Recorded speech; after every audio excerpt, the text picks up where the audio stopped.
The state of Tennessee has a fund that includes paying people for pothole damage. But before you get excited, understand this: 99% of the claims for pothole damage are turned down.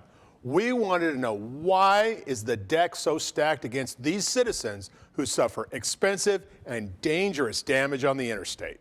So pop this tire, luckily not the rim. Alignment had to be realigned, of course. Kelly Campbell was driving her brand new car on I-24 West near exit 31 when she hit a huge pothole.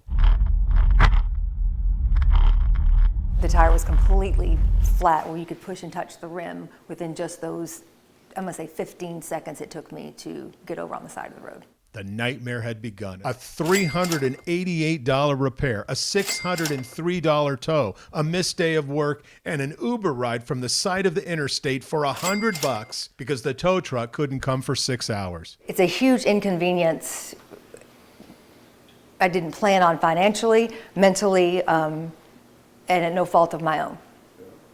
And so Kelly Campbell is filling out an application for pothole reimbursement. What are her chances? Absolutely awful. The state of Tennessee turns down 99% of pothole claims over the past 5 years. We wanted to know why it is almost impossible to get a claim approved when clearly these potholes are causing people money and inconvenience. The state has a formula. They must know about the pothole, they must have a reasonable time to fix it, and they must be negligent. But the state is using the formula to turn down 99% of the claims. It's just a fact. Again, I think we need to go back and establish and clarify to your viewers so that they don't have a misconception that this is not a pothole reimbursement program. There's no such thing in Tennessee, and I'm not aware of one that exists in the state, anywhere in the country. Kelly, you don't understand. People who have pothole damage can apply for reimbursement, right? If I have a pothole, they can, but in order to be reimbursed, they have a responsibility and the burden to prove negligence on behalf of the state. Right. So that's what we're getting. So 99% of these pothole claims are turned down, right? You gave me the numbers. 99% in the last 5 years of pothole claims are turned down.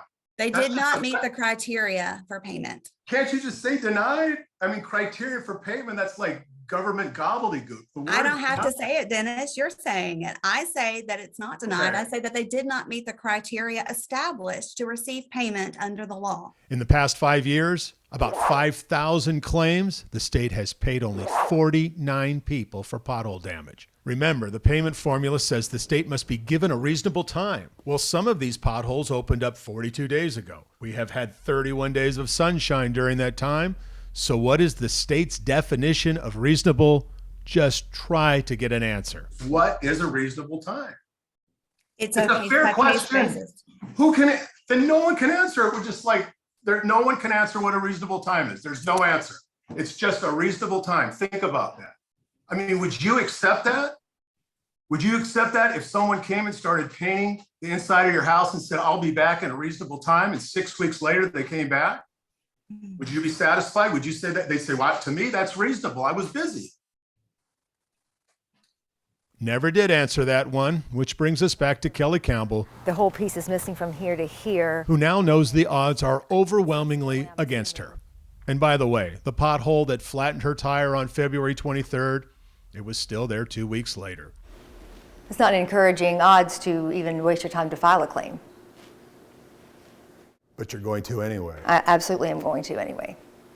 I need it. I mean, I didn't anticipate losing those funds, losing the day of work, the inconvenience, the sitting on the side of the road for hours at night on the interstate in the rain. It's not safe for anyone. We also have some questions for TDOT. Look for a follow-up very soon. I'm Dennis Ferrier, Fox 17 News, your Code Red station.